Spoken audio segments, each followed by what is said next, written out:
Welcome, welcome, welcome to Susie Says. Today I'm joined by the beautiful Ella Stratton, founder and director of Has Foundation Australia, a charity created in honour of her son Hunter. Driven by lived experience, deep love and a commitment to supporting others, Ella has turned her personal journey through pediatric palliative care into meaningful support for families facing life-limiting childhood illness. Ella, thank you so much for being here. You and I met some years ago and have kept in contact since, and I'm so proud of what you have created. Can you share a little bit about yourself and the heart behind Has Foundation Australia? Sure. Well, thank you so much for having me, Susie, and congratulations on your podcast. It's very exciting. Thank you. A little bit about Has. Well, Has is HAS, Hunter Alfred Stratton, who is our eldest son. All I ever wanted to be was a mum. And so when I had Hunter, I thought I was the cleverest person on the earth, that I was the only person that had ever had a baby, and thought that the sky was never bluer and the grass was never greener, and that all my prayers had been answered. So he was very, very special. And sadly, at 8 weeks, though, we found out that he was having some unusual activities and eye movements, etc. And we went down a path of finding out he was having seizures, and then went down a path of uncovering he had an undiagnosable condition that was extremely rare, and then ended up in a big medical world for years and years and years, navigating having a child with profound disabilities, and doing all we could to give him the best quality of life, to do what we could to do as much therapy with him, to give him opportunities maybe to walk and talk, eat normally, etc. But he ended up having global developmental delay, so he couldn't talk, he couldn't walk, he couldn't sit up. He ended up being peg-fed and continued to have uncontrollable seizures, sometimes up to 100 a day. As he got older, we did manage his seizures a little bit more.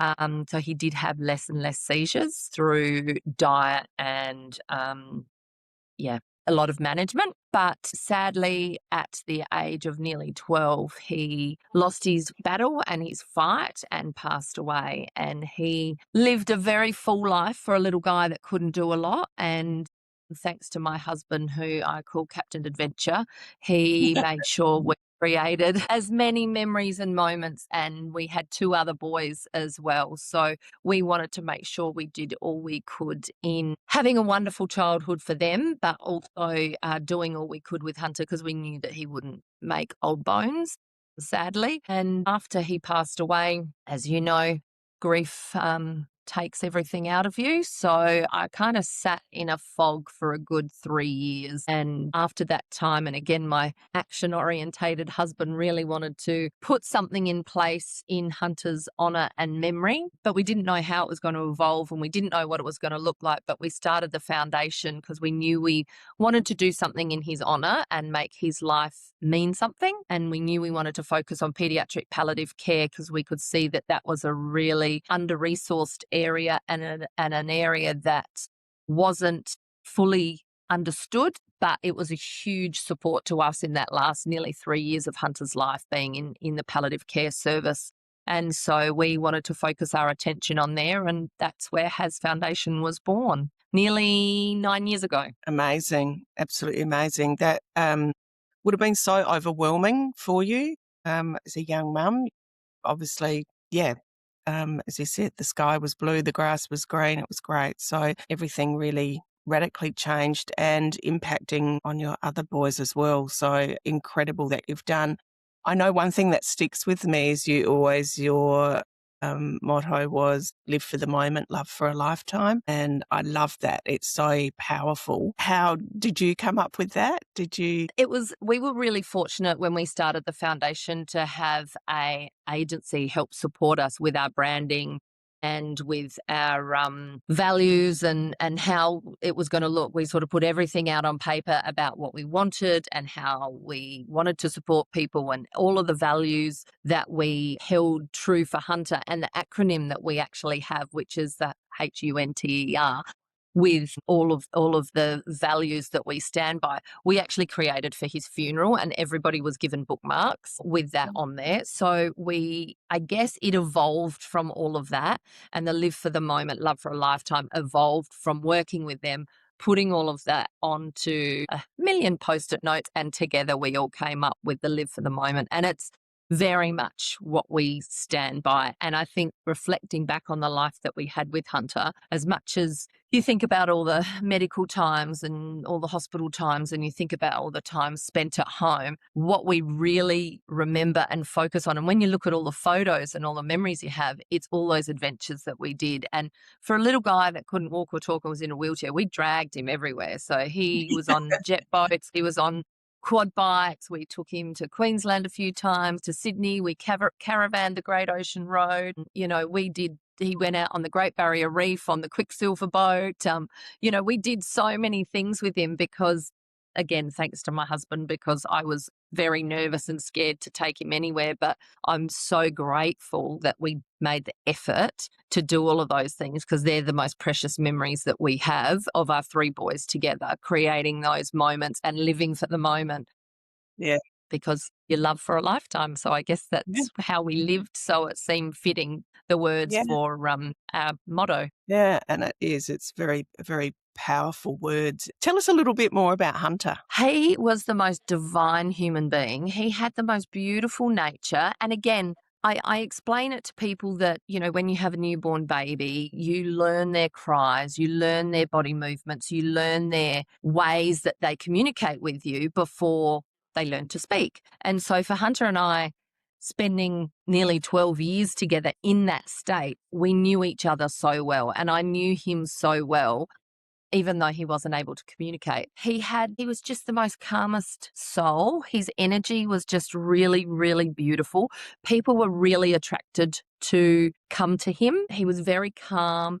And it's been beautiful over the years when he was here with us, and since he's passed away, how many people he affected in a way of, he could have cried and grizzled and whinged and, he had everything against him in life. But he was just so happy to be around people, to be included, to have people chatting with him. And it was the little things that it made you realize the little things are what matters. And he just took everything in his stride, and he really made people realize it's the little things that matter, and connection is so important. And people were really attracted, I think, to touching him and being with him because of that, because he had this beautiful soul and nature. The one downside is we don't know how this happened, but he barracked for Collingwood. Oh, gosh. Oh, my God. That would have been difficult to deal with. I don't know quite how that happened, but somehow he barracked for Collingwood. So we were all a little bit distraught about that. And he loved Dane on, and he loved Collingwood. Oh, that's fantastic. That's gold. Yeah. But it was great, the three boys with their brothers swapping footy cards, and he loved watching footy. He loved being with his brothers. He was very content as long as he was included and around everyone, and he was a beautiful soul. Oh, thank you so much for sharing that. It sounds absolutely beautiful. Ella, what do you wish more people understood about pediatric palliative care and the reality that families are living through? And I suppose that's how through your own experience, how you identified this need. Absolutely. I think it's quite a taboo topic, and it's something that people don't want to think about or talk about, because talking about or thinking about children dying is heartbreaking. But the reality is over 100 families every year in South Australia are in palliative care, and between 35 and 40 of those families, their child passes away every year. So that's quite a huge number of families having their worlds shattered every year. And what people don't understand is palliative care for pediatrics and for children isn't the same as granny and grandpa going into a hospice and passing away in a couple of days. It's very much about the time that you have living. So the end of life obviously is a component and is that end phase, but the care and the support, obviously, that the Women's and Children's Hospital deliver, that's who we work closely with. It's really about that quality of life and about the time you have living. And that's where we like to then do what we can to support the families to create memories in that time together. So some families have been up to 10 plus or more years in the palliative care system with pediatrics. So it's not that end of life short period like we understand in the aged care or adult services. And so I really want people to realise that it is a hard topic and it's a heartbreaking situation, but it's actually really beautiful because we're actually giving people these beautiful memories and trying to make their journey together as gentle as possible and have their time together as special as possible. And that could be for a really long time. I mean, everybody's got very different situations. It can be short, it could be long. And the other thing is in South Australia, we don't have a hospice here for children in palliative care. So at the Women's and Children's, there isn't a dedicated palliative space, but thank goodness in the new hospital there is going to be a dedicated space for palliative care with family rooms so families can stay together if they choose for their child to pass in the hospital. But the service actually supports families for their children to be at home as much as possible, which is Okay. wonderful for a lot of families, but it's also really, really isolating because they can't go out a lot because their child potentially is very prone to infection and can't become unwell. So it's a very isolating time for families. Nearly 80% of families with a child with life-limiting condition do separate as well, which is a really high statistic. And even if they are together, one family member can't work full-time because it's around-the-clock care looking after a child in palliative care. So it's an extremely highly stressful difficult situation to be in. You're not just dealing with your child's health and the anticipatory grief and the pending of what's coming, plus medical appointments, plus therapy, plus all of that. They're dealing with financial pressures. They're dealing with relationship issues. So I think I really just want to raise awareness that these families are going through such a tough time. They are really, everything's being thrown at them from every angle. That's what I really want people to understand, how challenging it is for these families in palliative care. Absolutely. And yes, I know of a family who experienced that and they had an older son. And so it was very tough on him too because they spent so much time in the hospital. And so, they had to really make that quality time for him as well. Following on from that, from your experience, you touched on the isolation and the lack of supports, but where do families most often feel alone and unsupported, do you feel? The support services at the Women's and Children's do an incredible job. They really do. And the team there are incredible, but the resources are limited. So what we try and do is fill the gaps that they can't do. We don't offer clinical support. We don't offer grief counselling or anything like that because we feel that there's other organisations that do that, like Red Tree Foundation or the grief and loss support within the hospital. What we try and fill the gap and hopefully limit that isolation and limit that connection is giving families a connection to our community, making them feel that they're not alone. And making them realise that they're not the only ones in this situation because it is so isolating and no one does talk about it, that whether they're in the current palliative system or they're bereaved, that I think if we can create a community so that they don't feel so isolated and just create awareness and talk about it, I think is a way to help them and offer moments of connection. It feels like we're building a momentum of gathering either past palliative and they're now bereaved families or current palliative families.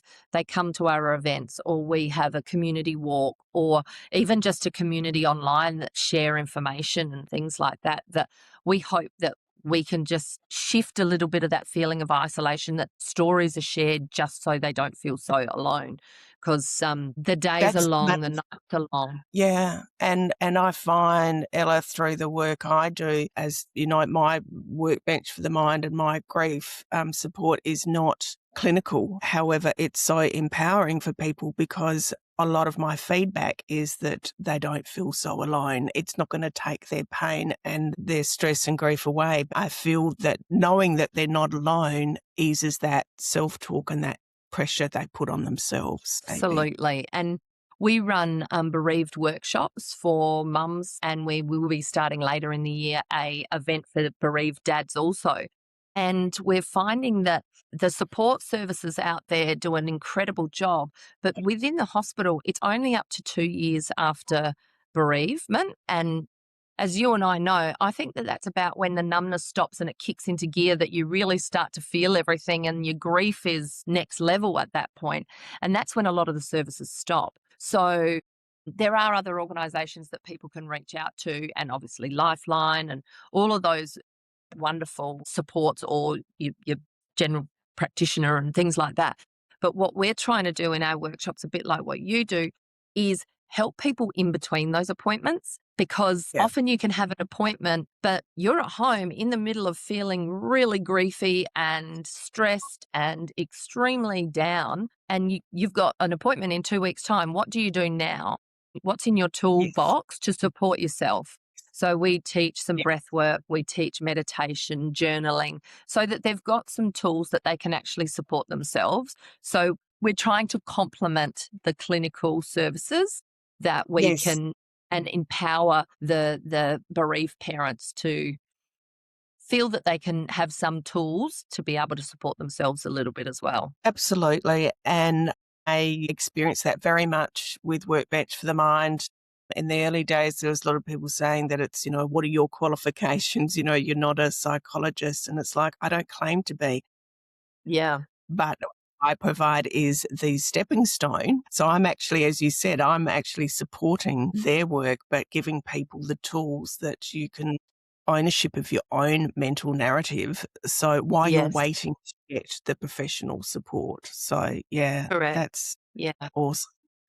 So you've touched on the supports. Are there any other supports that perhaps families need that people may not always see from the outside? The thing that we are asked for the most is financial support. Really Yeah. basic, and even more so now, petrol to get to appointments is Mm, that's going to be just unbelievable for families now. In all of our care packs that we give to first referred families, we put a $200 supermarket voucher in there. Plus at Christmas time, they get a $200 voucher just to be able to go and buy groceries and just alleviate some of that day-to-day stress, and meals, ready-made meals and things like that. Because whether you're bereaved or whether you're in the throes of looking after a child, and I know for ourselves, being in hospital a lot with two other small boys at home, having to think, and the mental load of, oh, what am I going to get them for dinner, and what am I going to cook? And even if my mum was home supporting home life while I was in hospital with Hunter, it was pressure on her. What do I cook and what do I do? And we do what we can to help with ready-made meals or groceries and things like that for families, so that we just take that little bit of an edge off of the mental load, because the basics is really what they need: food, money, and of course we love all of the curated, beautiful goodies that we put in our care packs that I'm very fussy about, and I want them to be beautiful and I want them to be perfect and they have to look nice and all of this. But it's really the practical things that make the biggest difference. And the other thing with our care packs, it's that connection and that hope that they get from the care packs, and knowing that someone who's been through it is thinking of them. And especially our first year bereaved Mother's Day and Father's Day gifts that we send out, the feedback and the testimonials that we get back from families of how they can't believe that they were thought of yeah, the first Mother's Day and the first Father's Day after their child passed away, that they just can't believe that someone's thought of them, and what impact that has on them and what a difference that makes to them and their mental health and their well-being is huge. absolutely. And that links back again to that isolation and not feeling so alone. That's just, I've seen your care packs and they're amazing, and it would be wonderful to receive one. And as you said, just be thought of. And, you mentioned, about your mother and family at home. Not everyone has that, that Oh, they can family member so to true. do that. So your whole family dynamics change. Your immediate family, you touched on earlier about, marriages break up, people split up through it because of this extra pressure that they all of a sudden stop being husband and wife because one's a carer and one's the financial one. And so just the pressure of just having to go through motions as things that we just don't think of. Absolutely. Yeah. It's huge amount of pressure for families. So if we can just help with those everyday practical things, and it's the little things that make the biggest difference. This podcast is sponsored by Workbench for the Mind, a mental fitness program created by me, Susie Evans. After navigating my own loss and years of working with people in emotional pain, I created Workbench for the Mind to give people something practical, not pressure. It's a calm, structured space to lay things out, make sense of what you're feeling, and build tools you can use every day. You're not broken. You're learning how to support your mind. Find out more at susieevans.com.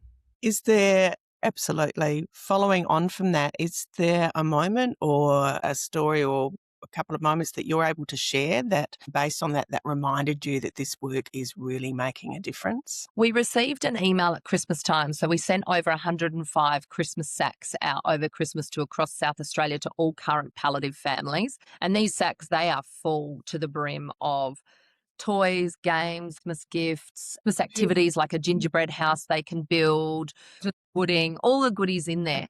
An email that we received back from a family, and as I mentioned before, they get a $200 Coles voucher.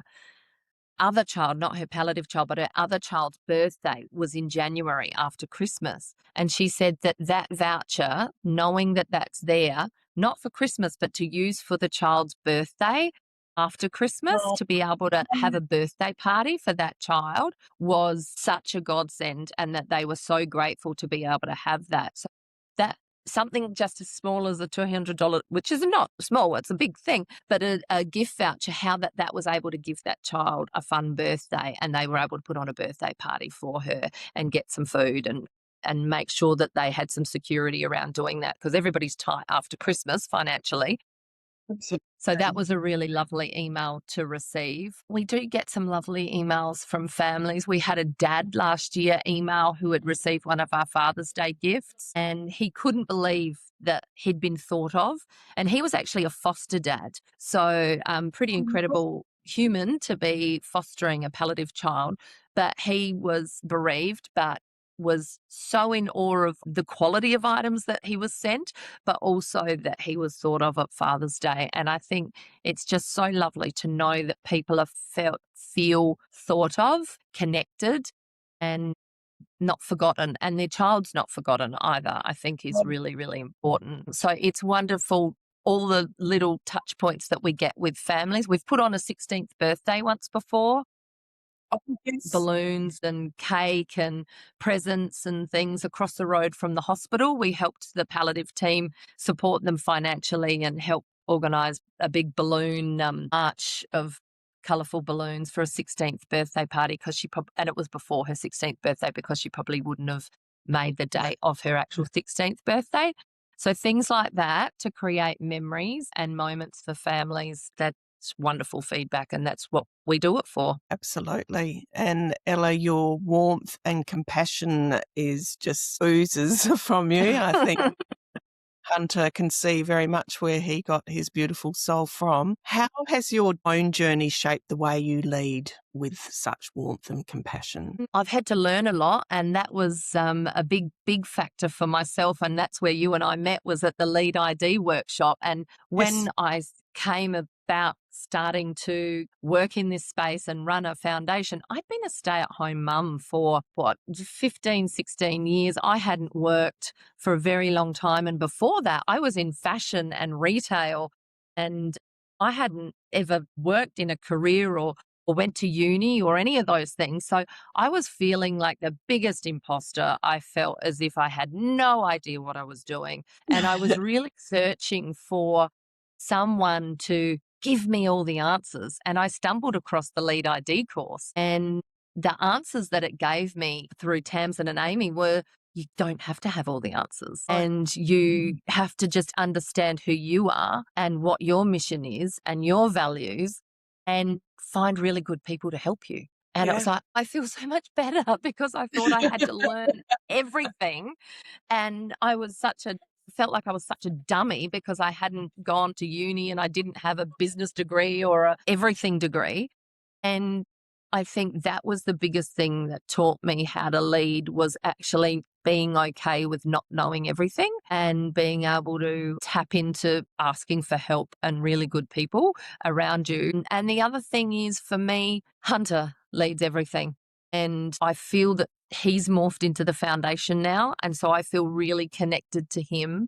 And I feel so grateful that I get to be with him every day and I get to talk about him every day. And you'd be the same with Muzz as well, that you feel connected and you feel it makes their life mean something and gives you such passion and purpose to keep going, and knowing that you're creating an impact in other people's lives through helping. But I've done a lot of learning and work on myself as well, holistically. So I think all of those things come together to, help me be able to lead with love, I guess. And I am beautiful. And yes, I think, different circumstances, but absolutely I feel closer to Muzz doing the work I'm doing. I think he would have been so good at what I do. And Mick often says he's doing it through you. So yes, I get to talk about him, and be with him and what he stood for. And and there just had to be purpose to the tragedy. And I can't go back and change it as much as I'd love to, but I can actually manage my own behaviour and do something good with it. So I suppose on that, what are your core, what values guide the way you show up in this work? I mean, it's love, I know, for Hunter, but love is my big driver for sure. Balance is a big thing for me as well, that I think because we are so passionate about what we do, it can sometimes be all consuming. And family, being able to have the balance with family. My family life is so important to me, and my other two boys are everything to me, and spending as much time. And I think my experience has given me a perspective on life that not many people have, that I just want to spend every single minute with them and want to do. And they're now 20 and nearly 18, so they're big boys. I just love spending time with them, and that helps me drive to want to then keep working, because I have that switch off with being with my family and my friends. So I think balance is a really important value for me, my family balance life. Communication and finding good people. I think having great people around that support you. I certainly couldn't have done any of this by myself. My husband is wonderful in business and is a great sounding board to run things by, and our board are fantastic, that we've got really incredible leaders on our board that I trust and really look to them for guidance. So I think, being able to have confidence in myself is having good people around me and supporting me. And then the team that work with has as well. We've got a very small little team, but they are brilliant. And Cara, who's just been made a general manager, is a bereaved mum also. So she has that wonderful lived experience. And Alex, who works with us also, we went to school together. And so we've got this wonderful connection from being childhood buddies. And then our volunteer committee, who's a lot of our friends who knew Hunter and their kids grew up with Hunter. So I think having great people supporting around the foundation and myself helps me to be able to lead. So we're just really fortunate to have good people. Yeah, and I think it is really important to have good people around you. And like you, I think after Muzz's passing, my perception and priority on my time and energy changed. And I really value those that love and support me, and that's where I spend my time, and that's my well-being. That's good for my well-being and gives me purpose.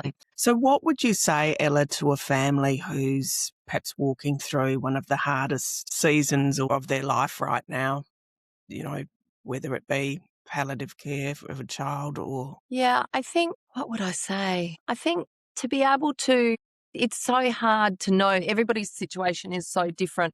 Obviously, live for the moment and just spend as much time together as possible would be my advice, and create as many memories. And I'm not talking big memories. I'm talking cuddle on a couch and read a book together. I'm talking, do a jigsaw puzzle together. I'm talking really basic things, but take those moments and just anchor yourself in those moments to realize it's a moment. don't let Yeah. those moments just swing by and pass by. I think if you can just realize that there's beauty and golden moments to hang on to in so many little things that we do all day, and to be mindful and capture those moments in your heart and or on camera or any way you can, because they're really important to hang on to. When you're in the thick of it with a sick child, an unwell child, it is grueling, and there's so much medical context that you have to absorb, let alone the doingness. We were hooking up. Yeah, absolutely. And we do make the time for other people. So it's about putting yourself first, but and that's not being selfish, because if the best thing you can do for anyone else's mental fitness or mental health is to look after yours. And it has that ripple effect, because you will then show up at the better version of you. But the impact, and that's probably a whole nother episode, but the impact in fight or flight, and the years and the toll that takes on your body in physical appearance and internally too. It's a long time to restore that. Ella, thank you so much for sharing that. How can people support Has Foundation and the families you serve? How can they buy a care pack or get involved? It is a wonderful day. And we'll put the link in below so that people that watch or listen will be able to access this. Ella, as we come to a close, is there any message or anything you'd like to tell people to carry with them from this conversation, or something about Has or Hunter that we haven't touched on that you'd like to share? Yeah, that's a beautiful message. Thank you so much. Ella, thank you for sharing your story, your heart, and the beautiful work of Has Foundation, and more about Hunter. It's been such a lovely conversation, and I could talk to you all day. Thank you so much for joining me. Thank you so much.